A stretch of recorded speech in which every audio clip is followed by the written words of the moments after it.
Hi, this is the Unwilling Pawn. I'm continuing with my War in Afghanistan series, which is a sub-series of the 9/11 conspiracy theory. As we just discussed, the war in Afghanistan was an essential part, and so far we've covered the two main sections in the videos for those sections. Started with the mineral wealth of Afghanistan, and we discussed oil and gas. So these are the main interests of America or any other power, particularly America, where America started the war in Afghanistan. Like, what's in Afghanistan? Well, Afghanistan has mineral wealth. Afghanistan, or the Central Asian states, using Afghanistan as a stepping stone, when you have a base in Central Asia, then you can get those markets, the markets of oil and gas. We talked about what was thought at that time and what efforts were made, pipelines, and getting the Taliban out, why the Taliban needed to be removed. So we discussed oil and gas and peak oil, everything. We discussed the situation of oil in the world, America's need, and China's need, who has it, who wants it, who needs it most desperately. And of course everything that was done in the name of oil and gas. So while Afghanistan itself doesn't have oil and gas, certainly it would be used as a stepping stone to achieve that, to get those markets and restrict them from their natural trade partners, which would be Russia, China, and even Turkey.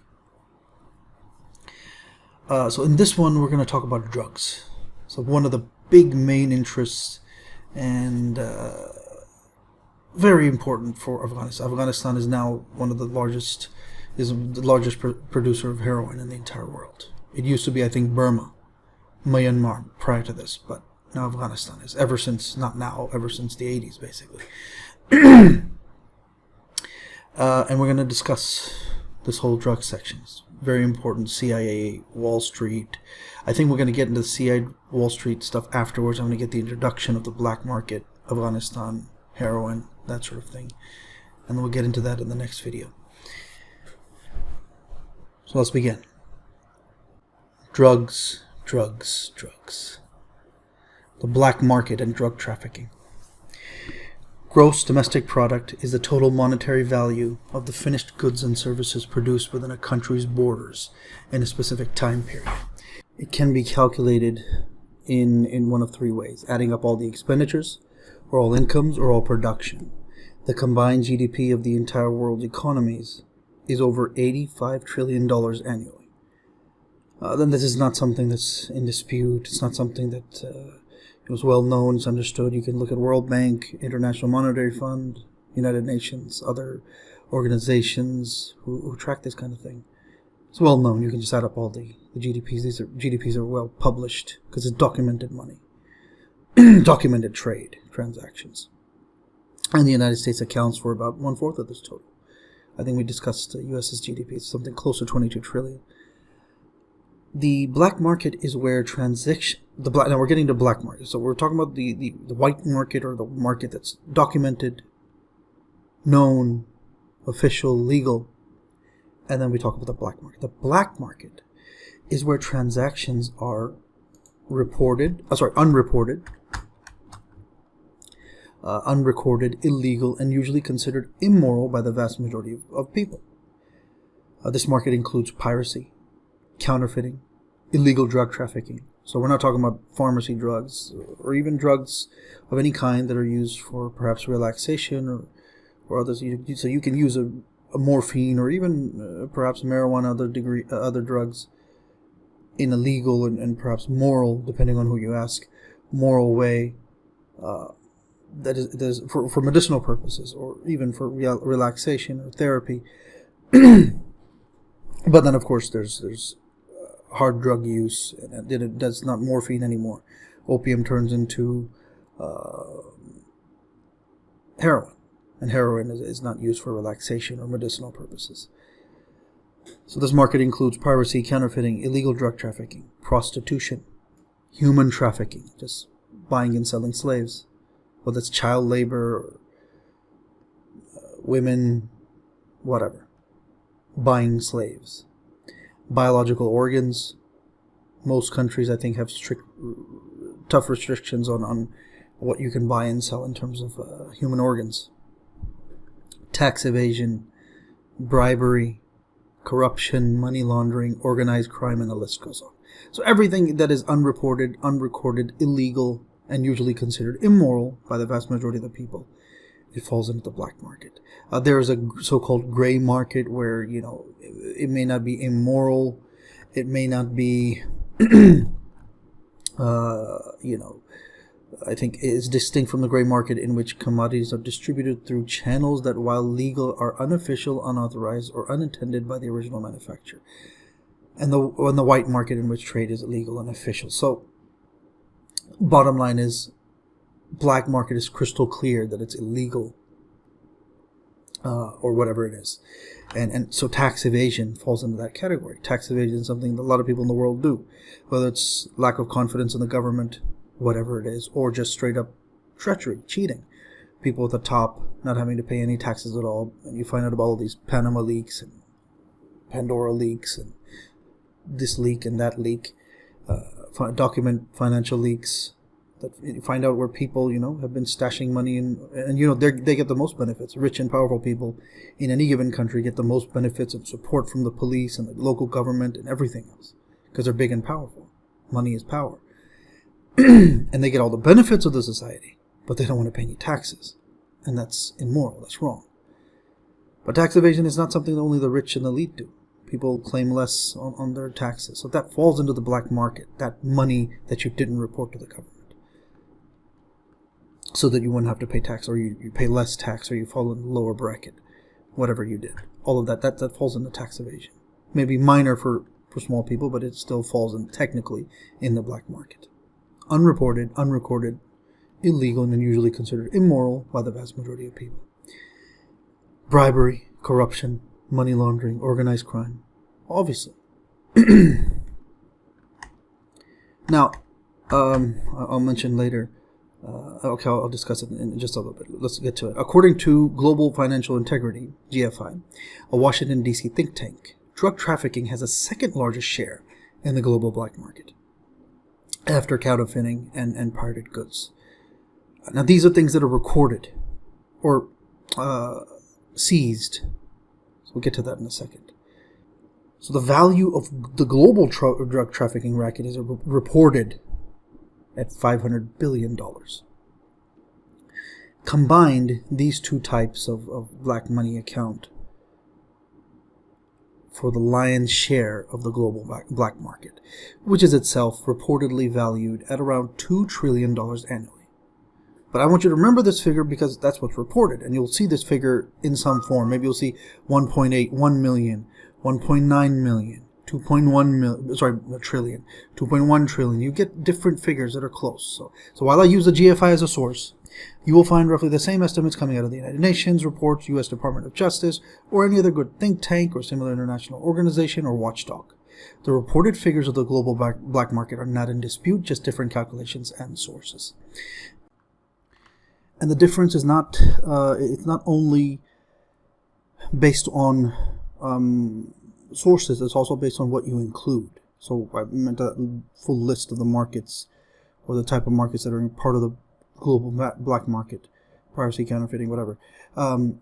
Maybe tax evasion and bribery and corruption and money laundering are not included because they can't be calculated. So whatever can be calculated, and what are the calculations based on? Let's get into that. Black money markets are measured in seizures and consumption, where the seizures are performed by local or international police forces. So how much is consumed? You can get a calculation of that based on, many different sources. You can find out how much people are consuming. Consumption of drugs in a given society. In a given population control, or however you're running your experiment, checking polls, police reports, and then of course seizures. What did the police seize? Was this a big ship of cocaine? So the general flows of illegal trafficking, drugs, women, slaves, etc., go from the poorer to the richer countries, And in our time, that's obviously the richer countries, North America, Europe, Oceania, and the Middle East, where products or services are to be purchased. And we're talking about human beings, maybe. They're sold as products. As slaves, of course. So if a plane filled with cocaine is discovered at an air base from Colombia to the United States, or like a U.S. air base is from Colombia, from a poorer country to a richer country, the consumer, the buyer, or a ship container filled with women and children are found at a port. So the ship probably be from India, going to Dubai, UAE, just as one example. Many, many different examples of that. India to Dubai, for example. Could be women to be used as sex slaves. Could be children to be used as child labor. Whatever it is. Or if the law enforcement agencies or some other trustworthy group publish the amount of arrests and illegal money seized in a given time period, you get an idea of how these figures are calculated and estimated for this largely undocumented money, and how the black market goods and services flow. Being undocumented, by its very nature, there will always be an element of doubt in terms of exactly how much there is in the world's black market. You can only calculate based on some form of calculation. So often tax evasion and for not often, in these figures, tax evasion is not included because it's too hard to calculate.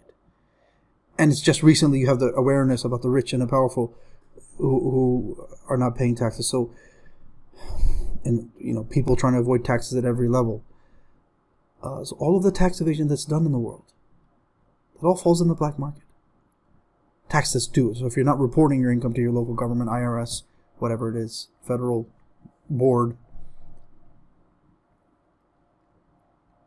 Federal Revenue Board, whatever it's called in your country, after count, so bribery also hard to track unless somebody gets caught.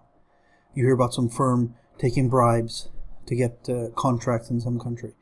When if corruption is exposed, okay, then it's counted. Otherwise, all the other times that it's not being exposed, the people are taking bribes here and there, it's not documented. Only God knows. No one on earth has any kind of counter. So that's not included in that 2 trillion figure. Try to understand that.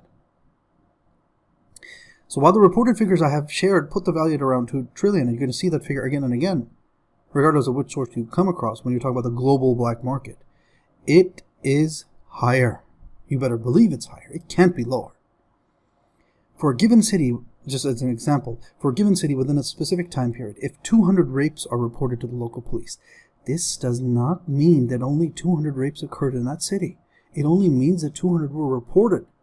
Just as our good sense tells us that there will undoubtedly be more than 200 rapes in that given city for that given time period. So over the course of a year in a city, this is the amount of rapes that were reported. But we know there were far more. Why? Our good sense tells us that the world's black market is far greater in value than $2 trillion. So just as you know that it couldn't have been just 200 rapes. Far more than that. Just 200 were reported. It's far greater in value than $2 trillion. So just the black market is $2 trillion is what's reported, what can be seized, consumed, what can be calculated. And there are many other factors that are not calculated. They're too hard to calculate. It's too much. Too difficult. You can only count what is countable, what's presented before you, what you have some way to calculate or some way to count. If you have no tracking of it, how are you going to know who's stealing what and how much tax evasion is going on, how much money laundering is going on, and what is money laundering is exactly, and all of this stuff. Money laundering has to be caught. We'll get into that in more detail, but the idea, and drug trafficking will always have a large chunk of that market. Of course, it's big business. The nature of rapes. So you look at I mentioned the rape as an example.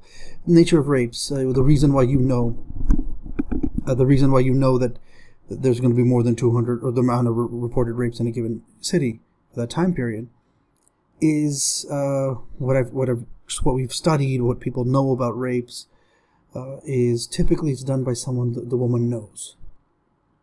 So a friend, a colleague, maybe even a relative. So in those cases, she's afraid, and also there's other issues. She wants to get married. Nobody wants to be a rape victim in the eyes of the world. Nobody wants to marry a rape victim. All of that stuff. All of these are factors.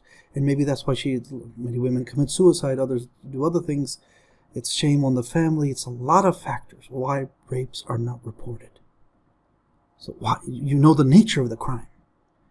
Just as if 200 reported, that does not mean it's going to be far larger. But we can only guess at the number. Could be 500. The amount of rapes that happened in the city in that time. Could be 10,000. Could be 1,000. We don't know. It's undocumented. But it's higher. Now, is it going to be more than $85 trillion? I don't think so. I don't think it's that high. But it could be 5 to 10 trillion. But it's all guessing games. It's all a feeling or evaluation, your best judgment. What do you think? I think it's 5 trillion. I think it's 10 trillion. Who knows? The total black market in the world. Add to that, and I mentioned, I think the tax evasion, bribery, corruption, money laundering, and organized crime are not included in these figures, the $2 trillion. So the global market could be as large as $10 trillion as a realistic possibility. Whatever the amount, we know it's significantly larger than $2 trillion. Afghanistan and Colombia. While many countries plant, produce, consume, import illegal drugs of every type, the two most concentrated sources of drug trafficking the world knows at this point in time are Colombia for cocaine and Afghanistan for heroin. Now, that doesn't mean there's not more total drug value of drugs bought and sold in other countries combined of many different types. Perhaps there is. But like concentration of cocaine and concentration of heroin, the cocaine and heroin capitals of the world are Colombia and Afghanistan. In 2007 and 2008, 40% of the world's cocaine was consumed by North America and 27% by Europe. Most of this was produced in Colombia. The CIA had been heavily involved in Latin America drug dealing long before we the people ever even knew about Afghanistan's opium crop, although both places were of primary interest and drug operations were increased simultaneously in both drug capitals.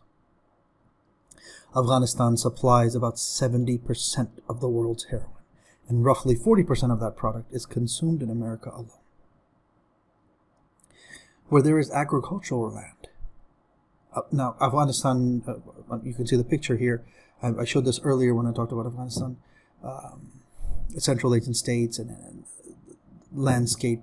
Afghanistan has, I think, probably only 7% of its land is arable land. It's land that's suitable for agriculture. It's a mountainous terrain. It's rough terrain.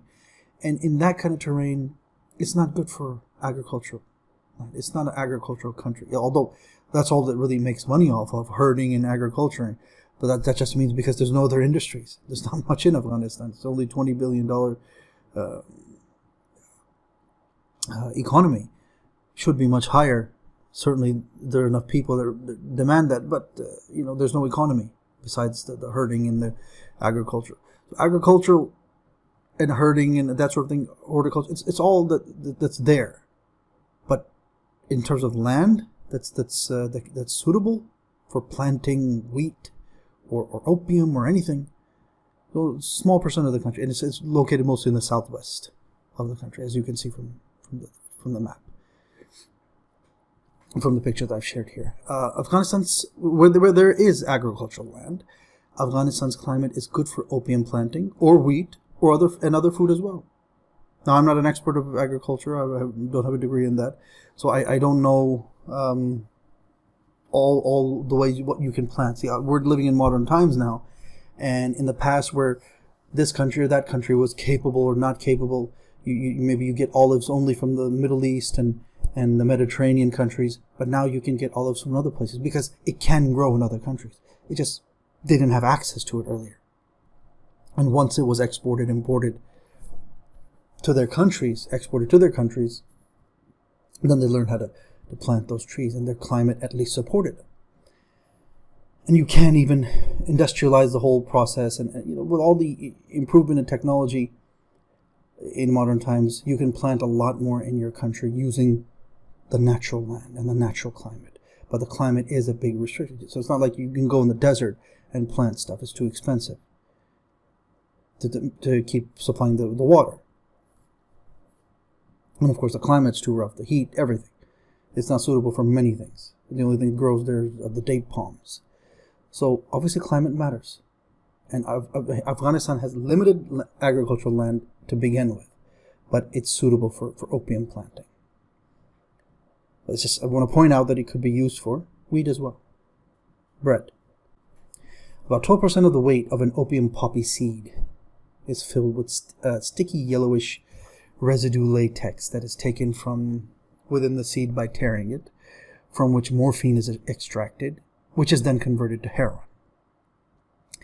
Heroin, I'm not a drug dealer, so I don't know anything about drugs. I just studied for this paper, really. I have no idea about any of these drugs and how to make oral. This is highly summarized. I'm not getting into any detail. I'm just trying to focus on the main points here. Heroin is easier to smuggle than opium poppy seed, as it's 12% of the weight of that seed. So that's why the heroin needs to be processed in Afghanistan so that it's easier to export. That's why you have to have all those factories to make the heroin, convert that morphine into heroin, all that sort of thing. And to turn those opium poppy seeds and refine them, work on them until they're converted into heroin, and then you can export that. This is then smuggled through Pakistan and Iran so that it can be exported to the rest of the world. These are the typical channels through which Afghanistan exports its opium, and then they go to wherever they go. And I mentioned, of course, 70% of the world's heroin, and roughly 40% of that is consumed in America. So it would go through Pakistan and Iran and then to America, or to India, or some other place. Among the biggest consumers of heroin are Americans, Europeans, and even Indians. Well, I will discuss the Indo-Pak interests in Afghanistan much later in this paper, near the end. Since we're discussing drug trafficking in this section, even before I get into America's Central Intelligence Agency and Wall Street connections, the long history of agency drug operations and laundering money through Wall Street, I might as well give you some information on the interests of India and Pakistan in the Afghani heroin export, especially in light of events that took place in late 2021, August, September, October. At the time when I was first writing this paper, and I had to take a break, I mentioned that earlier. So in light of those events, which were recent at that time, but it's still going on, and I think there were a couple other big events related to drugs confiscated in India, but we'll get to that in a second. The American CIA, so heroin smuggling in India and Pakistan. The American CIA and the Pakistani Inter-Services Intelligence, ISI, always had a master-slave relationship since the time of the Soviet invasion. Consider the fact that the ISI chief had to be approved by the CIA. That's just one example.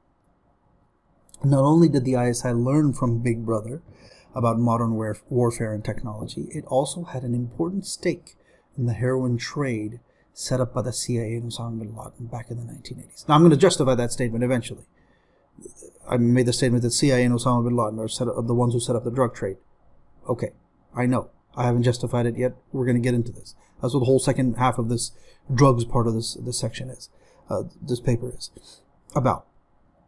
The drugs and arms went hand in hand. Of course, the UN and other international watchdogs see the flows of heroin out of Afghanistan and through Pakistan and Iran. This gives powerful people in Pakistan a stake in removing the Taliban, since they need those drugs to keep flowing. However, Pakistan is not known for consumption of heroin or any other drugs due to its conservative Islamic society, with very strict rules and punishments for drunkards and drug addicts, especially hard drugs like heroin.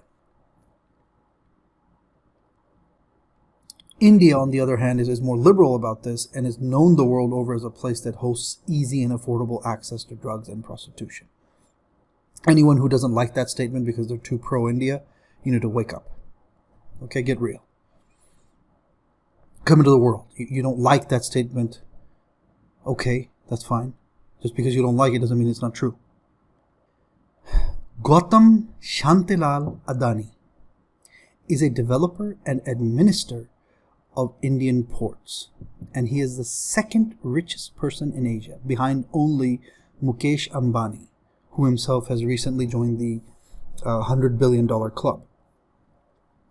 In one port operated by Adani called Mundra Port in Gujarat province in India, the Indian Directorate of Revenue Intelligence, DRI, and Customs, so just think of it as customs, okay? Customs and the local police and these kinds of investigators seized approximately 210 billion Indian rupees worth, or $2.8 billion worth of heroin, around 3,000 kilograms, 3 tons, metric tons, I believe. That is undoubtedly from Afghanistan. This was all over the Indian news at that time in August, the few remaining reliable news outlets in a country where journalistic integrity has become very unpopular. I refer you to an Indian political satire channel video that very nicely expresses India's obsession with their Bollywood celebrities and their lives, all the while missing the bigger picture and the issues in India. And the name of the video is called Aryan Khan Arrest, India's Fake War on Drugs. A liberal Indian by the name of Akash Banerjee is the author of this content. It's in English, or has English subtitles, so you can press the CC button. I don't make English subtitles, obviously, because I'm doing all this in English anyway. English subtitles in Hindi audio. So he's going to speak in Hindi, but they're English subtitles, so you can understand it. The video cites some important facts. India is a very large consumer of both marijuana and hard drugs like heroin, with 31 million marijuana users, 23 million opioid users, 7.7 million inhalant users. I think that's cocaine and other things that are sniffed. And this doesn't even include foreigners who come to India for the drugs. According to the UN, drug use has increased by 30% in India in the last decade. This last decade has been anti-Taliban. Taliban have been removed from power to keep the drugs flowing. Yes, the commentator, this Indian commentator, does try to play the victim, as India always does, trying to blame all of its problems on Pakistan or another Muslim country. But I have to ask, is Gautam Adani from Pakistan? Yes, Pakistan has its own stakes, its own long relationship with the CIA and understanding all of that. The drugs and arms, yes, true, all true. But is it possible that this Gautam Adani is his Indian guy? Is it possible that he did not know about the drugs seized at this port? You know, there are manifests and there's repeated checkings. The Indian Navy and many other people who at every stage check what's coming into the country. Importing 3 tons of cocaine and nobody knew about it. He's going to play the victim. I didn't know anything about it. He's probably getting his cut. We're not little children. We know what's going on. His main business is to build and administer ports.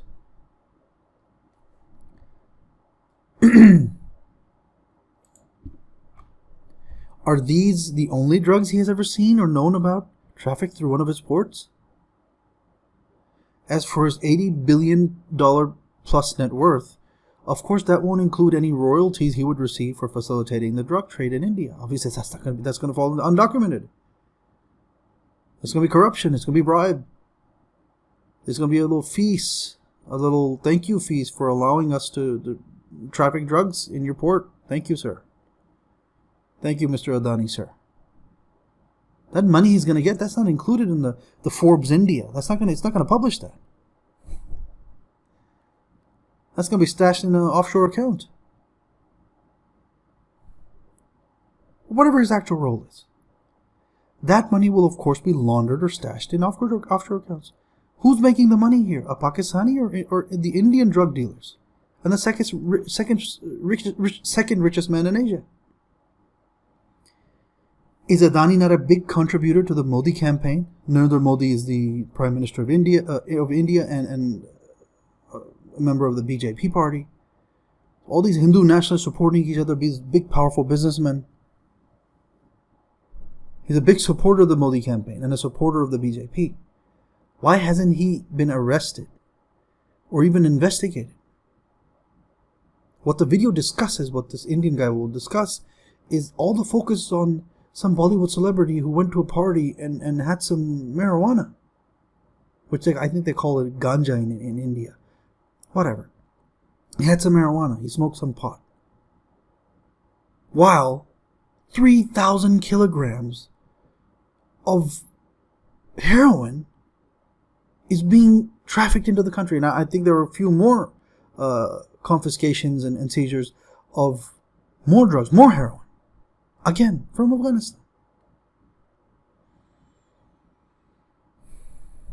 And ever since the Taliban took power, people in the drug dealers of Afghanistan, they don't know when the Taliban are going to outlaw drug trafficking, when they're going to go full hardline on that. So since they don't know, they're trying to traffic as much as possible. And I believe this happened afterwards. I think the date mentioned here, I have to check on the date. I believe the date was after the Taliban take over the country. So they started panicking, sending larger shipments of drugs, and that's probably one of the reasons why they got caught. That's my 2 cents, but who knows? Regardless, huge shipment of cocaine, and all the Indian people in India and all the news, the fake news or the Modi news, they're all spewing out nonsense about Bollywood celebrities and their corruption, and they're living it up, and they're smoking drugs, and they're all drug addicts, and this and that. When the real drug dealers, they're getting away with all their crimes. After Afghanistan, Myanmar is the second largest supplier of heroin, and India's ruling party, the BJP, have always had very chummy relations with the government of Burma. In India, the reason the so-called war on drugs is a fraud, much like in America, is that only consumers, usually of non-hard drugs like marijuana, are ever arrested. Never the dealers and the pushers and the politicians. Because in both countries, the governments are themselves involved in the drug dealing. So of course the pushers will be protected.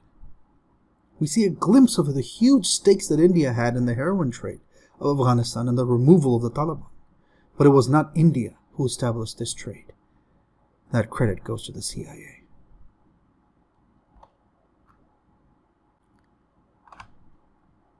Afghanistan's opium crop. I'm sharing a picture here. You can see the opium production in Afghanistan in metric tons, starting from 1980. It was maybe 250 metric tons, whatever it was, and then it just slowly grew. A general trend. Some years increase, decrease, increase, decrease. So late 80s, early 90s really started to blossom the trade of opium production, rather. And until it got to its height in 1999. And then, of course, 1998 is when the Taliban issued their crackdown. So as soon as they issued the crackdown, they outlawed it, so people tried to trade as much as they could. And then 1999 was highest recorded year of opium production in Afghanistan. And, of course, it decreased by 2000 and 2001 at its lowest point. And then as soon as the Taliban were removed in 2001, late 2001, as we've already discussed, the timeline, chronology of events, business was booming again. 2002, opium production leaps back up to 3,422 metric tons. So you see the chronology here. You see what's going on. Prior to the arrival of the CIA and Osama bin Laden back in the 1980s, Afghanistan was not known for heroin exports. Now and ever since then, Afghanistan has become the world's heroin capital, producing 70% of the world's supply. Only brief periods since the early 80s have seen the drug trade stop in Afghanistan, primarily due to the Taliban's rule, 1998 to 2001. By 1998, the Taliban destroyed 90% of the opium crop in Afghanistan, with the remaining 10% representing a rise in production in areas controlled by the Northern Alliance. Now, the fact that Taliban had done this had been verified by the United Nations, the Drug Enforcement Administration, ABC, BBC, and others. And this was not something, again, in dispute. So only liars, people who are crazy, out of their minds, would dispute that. We're just totally out of touch with reality. I refer you to this brilliant, informative, yet short video done by AJ Plus, Al Jazeera News Online. I give you the link here, obviously, in my blog. Why opium matters to Afghanistan and the Taliban. They summarize very well that the Taliban tried to stop Afghanistan's dependence on opium, but in the end had to make compromises. Much of the Taliban support came from the farmers and the agriculture. Afghanistan is primarily agriculture, or is a significant percentage of Afghanistan's economy. So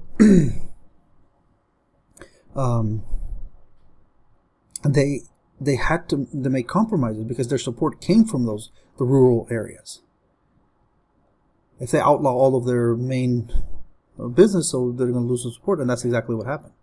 That's one of the reasons the Taliban were ousted, even by their own people. It made it easier for the American occupation when Afghanis turned on the Taliban, because that was the foundation of their support. As it is again, they got enough support to take over Afghanistan, otherwise they would never have been able to take over, even with America gone. According to David Mansfield, author of A State Built on Sand, How Opium Undermined Afghanistan, the Taliban made 80% of their money from regular, legitimate business, and approximately around 9% from taxing opium trade. So they consider themselves the legitimate. No, but you can't really do it legitimate. It's not done by paperwork and anything's proper. This is just basically they're taxing like a mafia would tax. But they fancy themselves as the real government, as you can see. They come into power and they say, we're the government. We're going to run things, whether they know how to or not. But they were, they would tax everything. And that's how they stayed alive.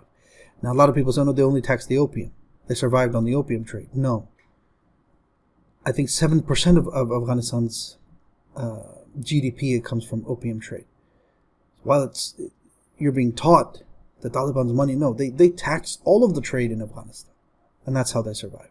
And 80% of that money came from regular legitimate business, selling tires, whatever, mining. While opium dominates Afghani culture, only 7% of the GDP is from opium trafficking. The US and other Taliban enemies say that it was far larger. But you have to keep in mind that they had their agendas and needed to delegitimize the Taliban, not only for the West, but for the Muslim world as well. Portraying them as corrupt hoodlums rather than holy men fighting for their land and people. The image the Taliban wanted to portray, and still want to portray. But another fact that is clear, regardless of what Taliban claims they want or what other Islamic groups in Afghanistan and elsewhere want, dependence upon opium for that economy can only be reduced once a successful economy is developed, for which you first need to have a stable government and security for the people. You can't have prosperity without peace, of course.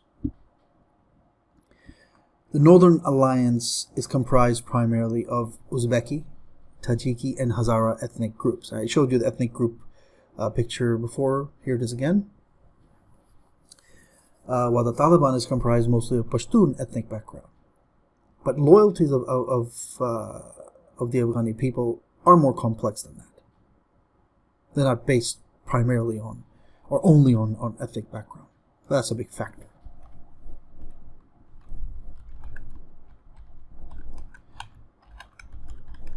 The Northern Alliance had already dominated the heroin trade in Uzbekistan, Tajikistan, and other Central Asian states where opium production was established. Since the U.S. invasion of Afghanistan, business has been good for the CIA, the Northern Alliance thugs, and India and Pakistan's drug dealers. So the pushers, I mentioned, the Adani guy, the second richest person in Asia, all of these people who stood to gain from the drug trafficking and are still gaining.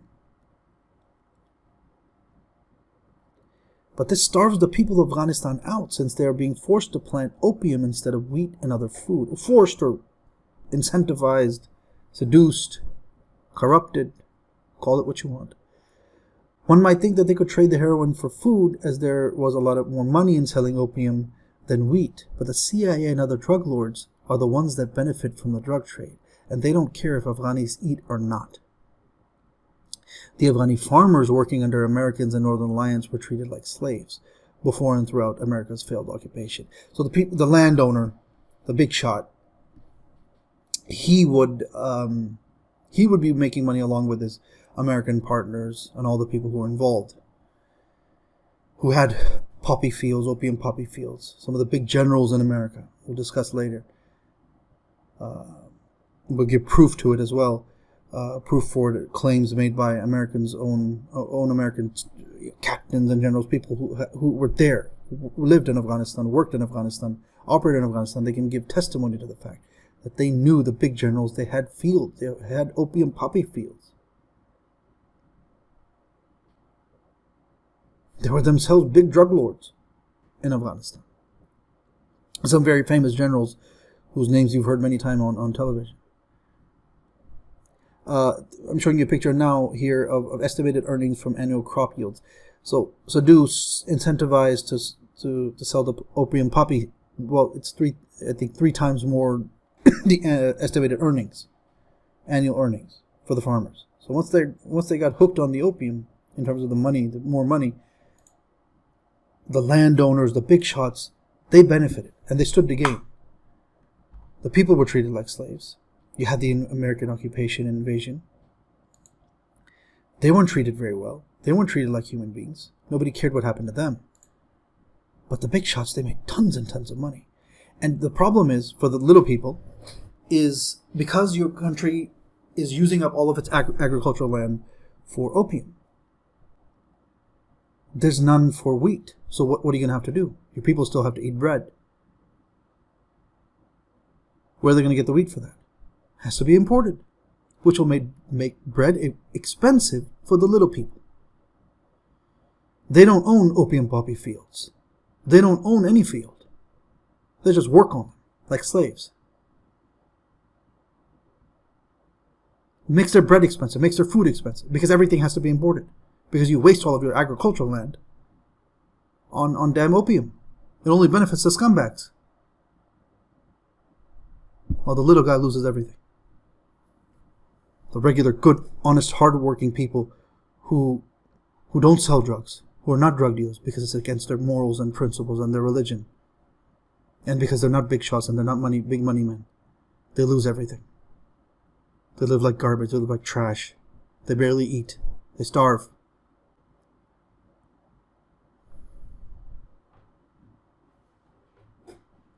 We're going to continue. This is all I can do for this video. This video is getting quite long.